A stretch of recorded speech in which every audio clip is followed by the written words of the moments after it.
বড়রা ভাবেন যে বাচ্চার মা যদি নর্মাল জলও খায় বা নর্মাল জলে স্নান করে বা কাপড় কাচে বাচ্চার ঠান্ডা লেগে যায়।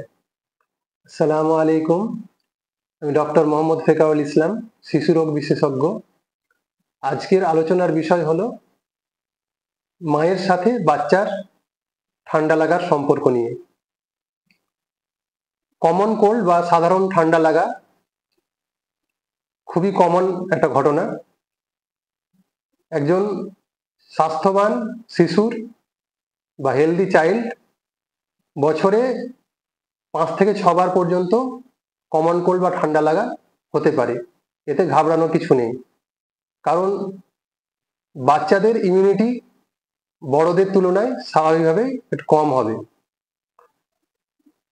এবার বড়রা ভাবেন যে বাচ্চার মা যদি নর্মাল জলও খায় বা নর্মাল জলে স্নান করে বা কাপড় কাচে বাচ্চার ঠান্ডা লেগে যায়। বিশেষ করে যদি বাচ্চার মায়ের ঠান্ডা লেগে যায়, সেক্ষেত্রে বাচ্চা যদি ব্রেস্ট মিল্ক পান করে তাহলে বাচ্চার ঠান্ডা লেগে যায়।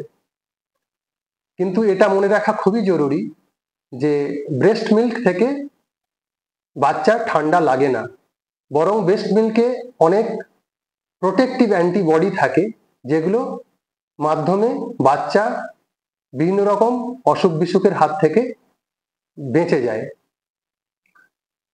এছাড়া আর একটা খুব গুরুত্বপূর্ণ বিষয় হলো যে এই যে ঠান্ডা লেগে যাওয়া বা এই যে রেসপিরেটরি ইনফেকশন গুলো হয়, সেগুলো বেশিরভাগ ক্ষেত্রে হয় হাঁচি কাশির মাধ্যমে। সেটা ডাইরেক্টলি হতে পারে অথবা ইনডাইরেক্টলি। তো ইনডাইরেক্টলি মানে হচ্ছে, ধরুন বাড়ির যে কেউ, মা হতে পারে, বাবা হতে পারে, বা অন্যান্য কোনো ফ্যামিলি মেম্বার হতে পারে, তার ঠান্ডা লেগেছে, কাশি হচ্ছে, উনি কাশলেন, কেশে স্বাভাবিকভাবে ওনার নাক থেকে মুখ থেকে যে ড্রপলেটটা পড়লো সেটা হতে পারে তার হাতে বা গায়ে গেল, অথবা সামনে যেখানে উনি বসে আছেন সেখানে কোনো সারফেসে পড়লো, সেখান থেকে ইনডাইরেক্টলি বাচ্চার শরীরে সেটা হাতের মাধ্যমে যাবে। এইভাবে সাধারণত বাচ্চাদের ঠান্ডা লাগে। তাহলে আপনার করণীয় কি? করোনাকালীন সময়ে আমরা যেভাবে প্রিকশন নিতাম ঠিক তেমন ভাবেই বেশিরভাগ ক্ষেত্রে ঠান্ডা লাগার জন্য আমাদের সেই প্রিকশন গুলোই নিতে হবে। যেমন হচ্ছে হাইজিন মেনটেন করা, কাশি হাঁচির পরে বা নাক ঝাড়ার পরে হ্যান্ড ওয়াশ করে নেওয়া, মাস্ক ব্যবহার করা,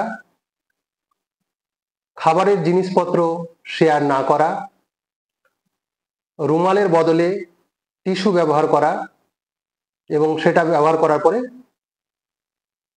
সঙ্গে সঙ্গে ফেলে দেওয়া।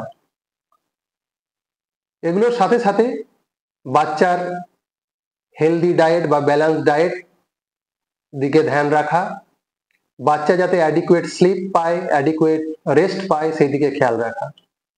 আশা করি এই ভিডিওটি আপনাদের ভালো লাগবে, এবং যদি ভালো লেগে থাকে অবশ্যই বেশি বেশি করে শেয়ার করবেন, যাতে করে আপনার পরিবার বা আপনার পরিচিত কোনো বন্ধু এর মাধ্যমে উপকৃত হয়। এখানে শেষ করছি। খোদা হাফেজ।